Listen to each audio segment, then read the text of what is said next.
labai pritariu, bet prieš darant bet kokias reorganizacijas, bet kokias centralizacijas, pirmiausiai sutvarkykim tą logistiką, o paskui kažką tai uždarinėkim. Tai aš galiu pasakyti, kai dirbau Anglijoje, o Anglijoje aš dirbau 3 metus mikrobiologu. Taip, tai buvo viena ligoninė Cumbria Region, bet ten žmonės atveždavo malūnsparnių iš tų mažesnių miestelių ir tai nesudarė problemos, kad yra viena ligoninė, bet atsiprašau, kad jeigu yra iki ligoninės patekimas tau 2 ar 3 valandos, arba, sakysim, lygiai taip pat mikrobiologiniai tyrimai yra vežami 2 kartus per savaitę, kai mes žinom, kad empirinis gydymas turi pereiti specifinį, o jis galimas tik tai tada, kai mes gaunam atsakymą. Žinom, kad mikrobiologinis tyrimas ciklas yra 24 valandos. Tai jeigu tokia logistika, tai aš galiu pasakyti tai, kas yra dabar tose ligoninėse, kurios neturi savo laboratorijų ir tyrimo rezultatą gauna tada, kai pacientas jau yra arba pasveikęs, arba numiręs. Tai čia yra vienas. Viskas, dabar susikaupiam, kaip ir visi pranešėjai šiandien kalbėjo, mano taip pat tema yra problema. Tai yra antimikrobinis atsparumas, visuomenės sveikatos problema. Tai yra kintamas dydis ir kiekvienais metais mes galim turėti arba geriau, arba blogiau. Geriau turėsime tuomet, kuomet bus įdiegtos kažkokios tai intervencijos, priemonės mažinti kažkokią problemą ir konkrečiai tą antimikrobinį atsparumą. Blogesnius rezultatus turėsime, kai nieko nedarysime ir visiškai nieko nedarysime. Antimikrobinis atsparumas problema šita yra susijusi su 2 nepalankiais veiksniais. Neteisingas antibiotikų vartojimas, nebuvimas infekcijų tinkamos kontrolės. Infekcijų antibiotikų vartojimas yra ir visuomeniai, ir ligoninėse. Infekcijų kontrolė lygiai taip pat, o tas supratimas ar higiena, ji turi būti ir visuomeniai, ir ligoninėse, kadangi mikroorganizmams yra tas pats, kur sukelti žmogui infekciją. Bet vienas dalykas, kai žmogus suserga banalia pneumonija sukelta banalaus pneumokoko, kuris plinta nemutavęs. Kitas dalykas, kai žmogus suserga ligoniniai, atvykęs gydytis miokardo infarkto, o įgyja, sakysim, hospitalinė infekcija sukelta multirezistentiška kažkokia tai bakterija ir, atsiprašau, miršta jisai nuo tos pneumonijos, kadangi nesuspėta pataikyti teisingą gydymą, bet mirties sertifikate, aišku, tai nefigūruoja, jisai miršta nuo miokardo infarkto. Ir prisidėjusios kažkokios tai komplikacijos, dar įrašoma sepsis, jeigu tai buvo patvirtinta kraujo pasėliu. Ir kitas dalykas, kuomet kalbame apie infekcijas, kurias mes įgyjame visuomeniai, bet jos būna sukeltos atsparių padermių. Ir mes turime mikrobiologai, kadangi mes esame pirmieji, matantis tas mutavusias bakterijas, mes turime atvejų, kai besimptomė bakteriūrija, nešėjai, kuri neturi kontakto, nėra turėjusi kontakto su ligoninė, sukėlė mutavusi Escherichia coli jautri tik tai karbapenemams. Ir gydymo per oralinio nėra besimptomiai bakteriūrijai. Tai štai, tai yra tokios problemos pagrindinės 3 ir dabar trumpa istorija. Ir tai susideda iš 2 laikotarpių pas mus Lietuvoje. Viskas, kas buvo iki 14 metų ir viskas, kas yra po 14 metų. O iki 14 metų atsparumo stebėsena buvo vykdoma savanoriškumo principų Lietuvos laboratorijose mikrobiologinių tyrimų. Nacionalinė laboratorija koordinavo šią stebėseną ir tai buvo kaip minimum reikalavimas iš Europos ligų ir prevencijos kontrolės centro, kad mes bent tai turėtumėm. Ir tie duomenys, kuriuos mes rinkdavom, buvo renkami pagal Europos stebėsenos tinklo protokolus ir paskui mes perdodavom juos į tą tinklą. 13 metų pabaigoje, kaip matot, gruodžio 18 dieną staiga pasirodo ministro įsakymas, kuris reglamentuoja ir sako, duomenys privalo būti privalomai teikiami nacionaliniai laboratorijai, kuri viską apdoros. Duomenų analizė bus skelbama nacionaliniam lygmenį, kiti duomenys bus duodami į Europos antimikrobinio atsparumo tinklą. Paprastai tokios stebėsenos vykdomos nuo sausio 1 iki gruodžio 31 dienos. Mes turėjom prieš Kalėdas ir naujus metus, mes nacionalinės laboratorijos specialistai, kelias dienas, kad informuotume visas laboratorijas, nes laboratorijos, ar specialistai mes skaitom tuos ministro įsakymus ar stebim. Netgi ligoninių raštinės, jos šitas nedaro. Tai vienu žodžiu, kad mūsų ta sistema nesugriūtų, staigiai buvo išsiuntinėti raštai, visos pranešimų formos, kas turi būti daroma, ir prasidėjo. Iki 14 metų dalyvavo 11 laboratorijų. Su šiuo įsakymu prisidėjo 3 Kauno klinikos, kurios neteikė niekada savanoriškai duomenų, Respublikinė Klaipėdos ligoninė ir Klaipėdos vaikų ligoninė, kurios turi, tai yra nedidelės ligoninės, nedidelės mikrobiologinių tyrimų laboratorijos. Bet prie mūsų jau prisijungė Kauno klinikos, kurios duomenys pradėjo teikti nuo 14 metų vidurio, todėl 14 metų analizai jų nėra paprasčiausiai. Sukėlėjų spektras, jis yra daug platesnis, negu reikalauja iš mūsų Europos ligų ir prevencijos centras. Juodos bakterijos tai yra tos, apie kurias duomenys atsparumo siunčiam į ERSA, tai būtent Europos tas centras. O pilkos bakterijos tai yra vėlgi dėl tokių tikslų, kaip sakysim, žiūrėti vakcinomis valdomų infekcijų dažni, invazinių infekcijų, tai konkrečiai hemofilus influenza, tas pats pneumokokas, Neisserija meningitidis ir aišku bakterijos tokios kaip beta-hemoliziniai streptokokai, kurios yra vienos iš bakterijų žudikių ir gali sukelti žaibinės formas. Ne tik meningokokai sukelia žaibinės formas, ir tie patys A grupės streptokokai ir kiti. Kaip laboratorijos dirba? Čia tik tam, kad jūs suvoktumėt, kiek laboratorijos darbuotojas, mikrobiologas turi atlikti įvairiausių žingsnių laboratorijai, ir tie žingsniai yra susiję ne vien tik su mikrobiologiniais tyrimais, bet tai ir yra kitos funkcijos. Tai reiškia, čia yra mano ligoninės jau tyrimų laboratorijos ta pranešimo forma, jis susideda iš 2 puslapių.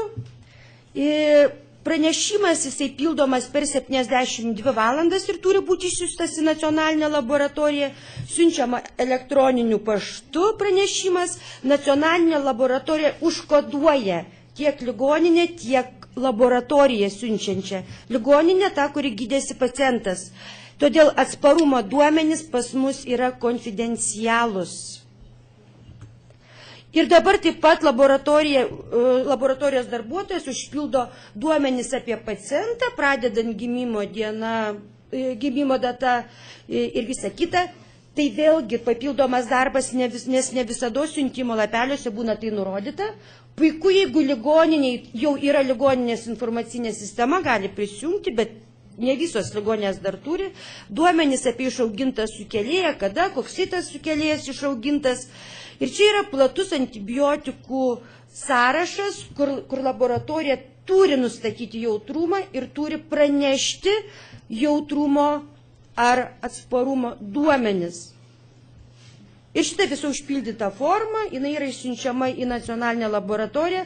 Nacionalinėje laboratorijoje duomenys yra analizuojami ir rengiamos ataskaitos.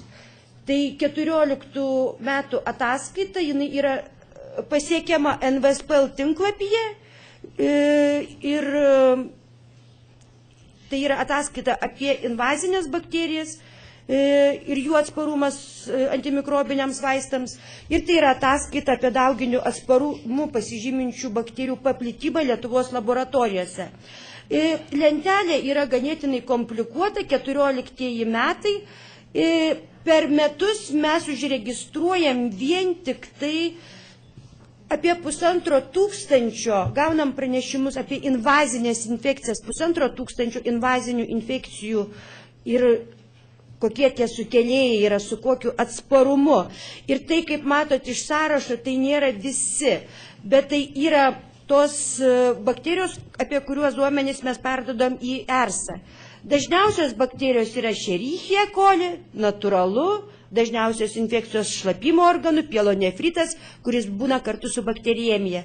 Tada auksiniai stafilokokai ir tada Klebsiella pneumonija, daugiau reprezentuojantį hospitalinę infekciją, ir enterokokai, kaip matot, jų daugėja invazinių. Ir tada pseudomonas aeruginoza, tie pneumokokai, kaip matote, jų kiekis yra nedidelis ir per metus apie 70 pneumokokinių infekcijų kol kas užregistravome. Dabar čia yra diagrama ir tai yra 4 mikroorganizmai. Bėda, kitaip sakant, mūsų bėda. Teisingiau, mikroorganizmo ir antibiotiko sąveikos bėda. Nes mes žinom, bent aš jau kaip mikrobiologas žinau vieną tik tai sėkmingą istoriją apie mikroorganizmo ir antibiotiko sąveiką. Tai tas success story, tai yra penicilinas ir beta hemoliziniai streptokokai. Mes neturim kol kas atsparių beta hemolizinių streptokokų, kurie sukelia tonzilitą penicilinui. Fenoksipedilpenicilinui, mes jų neturim, jie dar nėra išmutavę. Ir jie nėra išmutavę nuo 42 metų, kai atsiradęs penicilinas. O kodėl yra idėja? Nesidomėjau, bet tai kaip sakau, šiandien aš taip pat pagalvojau, vienintelė ta sėkmės istorija. O toliau, jeigu žiūrėsime, yra tie patys streptokokai, atsparumas makrolidams, vienu žodžiu, bet kokią sąveiką mikrobo ir antibiotiko, ji vis tiek kažkada pereina į tą atsparumą. Tai čia yra MRSA, kur mes žinojom daug metų MRSA ir mes jos labai bijojom. 15 metų duomenys, jie yra tik preliminarūs. Tai čia yra traukta 11 laboratorijų, čia nėra Kauno klinikų. Bet kai mes pridėsim Kauno klinikas, tai aš tik tai galiu garantuoti, kad šitie duomenys bus negeresni, atsparumo prasme. Ne, nebuvo niekadus. Bet 15 metais, o kai mes baigsim tą galutinę analizę, mes jau turėsim duomenys. Ką mes matom? MRSA, jisai išlieka maždaug toks pats, 6,8%, puiku.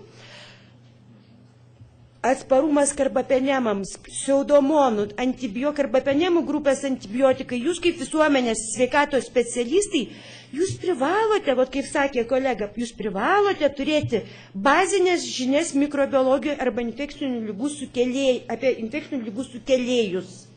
Tai yra žinoti bakterijų pavadinimus, virusus, kai kuriuos tyrimo metodus, kurie dažniausiai naudojami, ir reikia žinoti antibiotikų klases, ir jeigu jūs priklausot antibiotikų atsparumo valdymo grupiai, kas yra dabar būtent visuomenės sveikatos centrų lygmenyje daroma, tai irgi labai yra svarbu.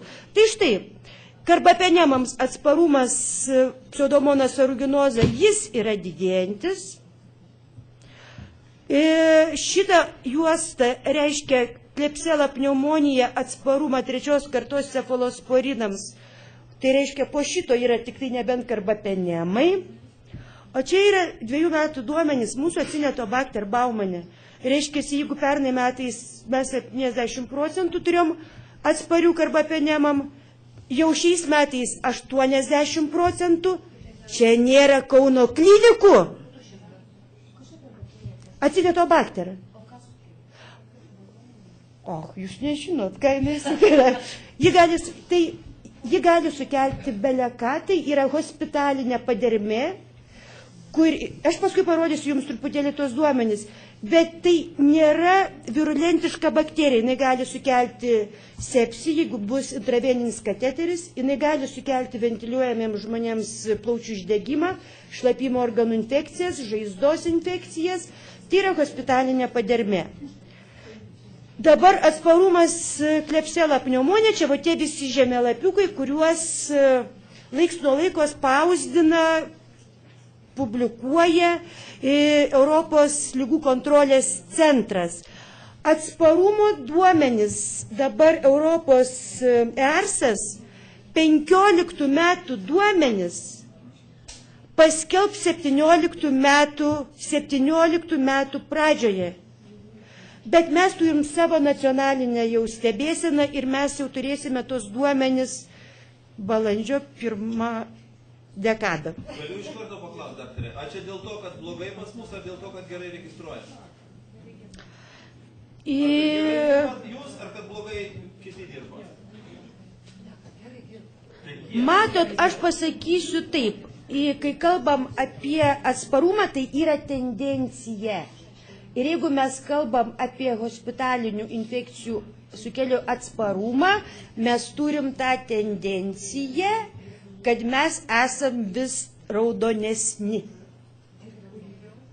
Taip, kai kalbam apie tuos sukėlėjus, kurie būtent daugiau yra susijęs su ligoninėse kilusiom infekcijom ir būtent su tais antibiotikais, kurie yra vartojami ligoninėse. Bet tai kaip gali būti kitaip? Jeigu pirmo pasirinkimo antibiotikas, kalbant apie šitą Klebsiella pneumoniją ir atsparumą 3 kartai, jeigu pirmo pasirinkimo antibiotikas daugumoje Lietuvos ligoninių vidaus ligų skyriuose yra ceftriaksonas, medaksonas iš Indijos, kur paros dozė kainuoja 3 eurus, tai savaime suprantama, kad ten nebus ampicilino to paties, kur daug brangiau kainuoja, kad nebus amoksiklavo, yra daug pračių. Taip, o būtent 3 kartos cefalosporinų vartojimas yra susijęs su atsparumu 3 kartos cefalosporinams. Ir dabar čia yra 15 metų nelaimė, 1 kartą registruota ir mes tikrai nebejotinai tie žmonės, kurie atstovauja Lietuvą, kaip kontaktiniai asmenys, būsim paklausti, kas pas jūs atsitiko. 14 metais, kaip matot, puikiai mes žali, tai buvo tik iki 5% dar tu esi žalias, žalios spalvos. Reiškia, buvo 4,5% enterokokų, kaip matot, skaičius nėra per daug didelis enterokokų specium. Tik 2 buvo atsparus vankomicinui nustatyti enterokokų specium. Ką sako šitas? Kodėl tai yra mums problema? Mums, sveikatos priežiūros darbuotojams. Todėl, kad enterokokas specium, jisai turi labai didelį prigimtinį atsparumą antibiotikams. Jis bus atsparus penicilinams, penicilinų inhibitoriams, jis bus atsparus visiems cefalosporinams, jis bus atsparus karbapenemams ir šitas enterokokas geriausiu atveju jisai bus jautrus vankomicinui, kuris yra plačiai naudojamas ligonėse, arba linezolidui. Gal ir girdėjo šitą antibiotiką, jis yra universitetinėse ligonėse ir dabar jau ateina tigeciklinas, nes jau ir linezolidui enterokokai šie tampa atsparus. Tai štai 15 metais be Kauno klinikų jau mes turim 8 užregistruotus invazinius enterokokus specium Lietuvos ligoninėse. Gal iš iškirminamumas pagerėja? A ko jūs aiškinate? aiškinam tuo, kad yra nevaldomas apie kiekvieną bakteriją. Matot, aš jau net pradedu mikščiuoti, nes tai yra labai opu. Apie kiekvieną bakteriją, taip mes negalim pasakyti, enterokokų atsparumo problema. Ne, enterokokų yra atsparumo vankomicinui problema. Tai vat štai istorija yra tokia, kad atsparumas enterokokų vystosi dėl to, kad yra neteisingai dozuojamas vankomicinas ir per ilgai jis yra skiriamas. O kai jisai jau įgyja tą atsparumą, žarnyne jisai yra gyvenantis enterokokas, jis perdodamas, tada gali būti į aplinką. Infekcijos nebuvimas, enterokokas eina iš vieno į kitą pacientą ir, sakysime, mes žinom, kur yra židiniai, kuriuose ligoninėse. Ir mes žinom, kad jeigu, sakysim, mes nustatom infekciją pas save ligoniniai, būtent tokio enterokoko, man net nereikia sakyti, aš žinau, kur tas žmogus buvo operuotas. Ir tai pasitvirtina 100%. Tai reiškia, kad iš tos didelės ligoninės šitos bakterijos eina ir į regioninės ligoninės, eina ir į tas mažesnės. Dabar trumpai dauginio atsparumo stebėsena. Tai yra bakterijos, kurių atsparumas konkretiems antibiotikams yra labai svarbus, nes mes paprasčiausiai prarandam bet kokią galimybę gydyti infekciniam lygom sergančius žmonės. Nebėra jų. Ir tai yra, sakysim, ta Acinetobacter baumani, kuri iš tiesų, jeigu sukelia infekciją, mes turim jautrumą šitų bakterijų dažniausiai tik kolistinui, vienas antibiotikas. Galbūt dar bus jautrumas ir tigeciklinui. Tai reiškia, 2 antibiotikai, 2. Bet mes jau žinom kitų šalių patirtį, kad tos pačios Acinetobacter patampa atsparos ir šitiems. Ir šitas, ir kaip daktarė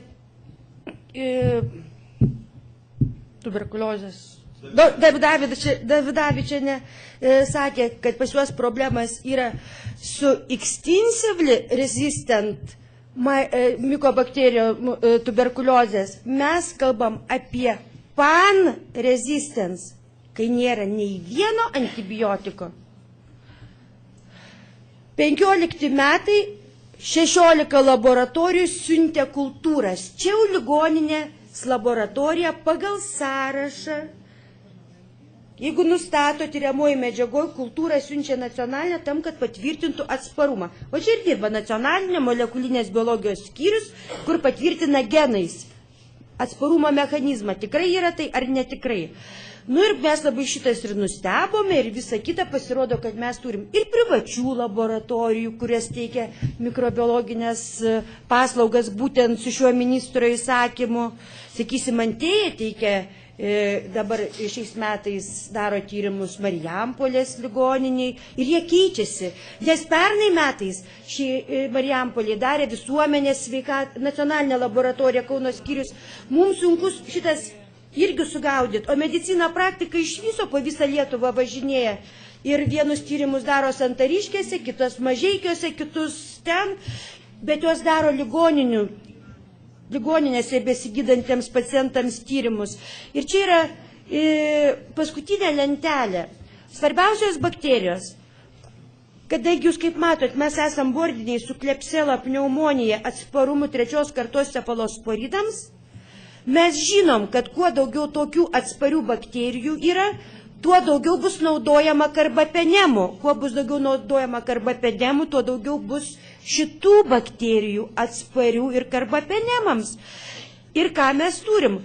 Juodi skaičiai rodo 14 metus, raudoni skaičiai rodo 15 metus. Tai ta pati Klebsiella pneumonija, kuri atspari karbapenemams. Iš 4 laboratorijų vis eina šitos kultūros. Bet patvirtintų, čia yra labai svarbu, ne kiekviena atskirta kultūra yra patvirtinama. Tai jeigu 14 metais tik 2 buvo patvirtintos, tai jau 10 metais, 15 metais mes jau 10 turėjom tokių patvirtintų, kurios buvo atsparios karbapenemams ir gamino karbapenemazės. Enterobacter cruace irgi tai yra bėda kai kuriuose ligoninėse. Pernai metais 3 laboratorijos tokius duomenis perdavė, kadangi tai vis tiek tai yra valdoma. Kiek dirbs infekcijų kontrolė, kiek dirbs specialistai, kurie vadovaus teisingam antibiotikų skirimui. Ir dabar Acinetobacter baumannii. Acinetobacter baumannii yra kultūros perdodamos tik iš kraujo pasėlių laboratorijos siunčia patvirtinimui, nes jeigu pradėtų siūsti iš bet kokios klinikinės medžiagos, nacionalinė laboratorija daugiau nieko nedarytų, tik tai tirtų kitų laboratorijų Acinetobacter atsparumą šitiems antibiotikams. Čia yra iš kraujo. Tai, kaip matot, tai yra problema 8-9. Tai nėra vienos ligoninės problema. Ir apie Acinetobacter CDC sako ką? Šita bakterija mažai įtakoja neteisingas antibiotikų vartojimas. Šita infekcija yra susijusi su bloga infekcijų kontrolė. Valykitės. Pirmas dalykas, plaukitės, valykitės. Ir ką 80 jau atveju pernai metais invazinių Acinetobacter infekcijų. Ir dabar tie patys enterokokai vankomicinui atsparus. Laboratorijos siunčia, kadangi tai mums buvo tai naujiena. Mes turėjom 2-3 enterokokus atsparius vankomicinui. Ir todėl mes įrašėme ministrų įsakymą iš bet kokios klinikinės tyriamosios medžiagos. Ir jie dabar mus užbarstė viskuom, kadangi mūsų yra kelios laboratorijos, kurios skrininguoja, žiūri kolonizaciją enterokokų.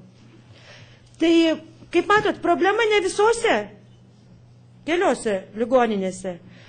Ir jeigu mes 14 metais tokių kultūrų turėjom 166, tai pernai metais jau dvigubai jų atsiranda daugiau. Ir tai jūs kaip matot, icebergas, invaziniai enterokokai, mes jų irgi turim dvigubai daugiau. Nu ir ką apibendrinimas? Nu tai apibendrinimas yra toksai, kad enterokokų atsparumas vankomicinui yra ženkliai padidėjęs, kad mes vis daugiau turim Klebsiella pneumonija atsparių karbapenemams, kad Acinetobacter infekcijos, multirezistentinės Acinetobacter yra ne vienos ligoninės problema, o daugumos didžiųjų ligoninių problema, o gram neigiamų ląstelių atsparumas jisai jau yra nebevaldomas kol kas procesas ir jis yra tik tai didėjantis. Tai yra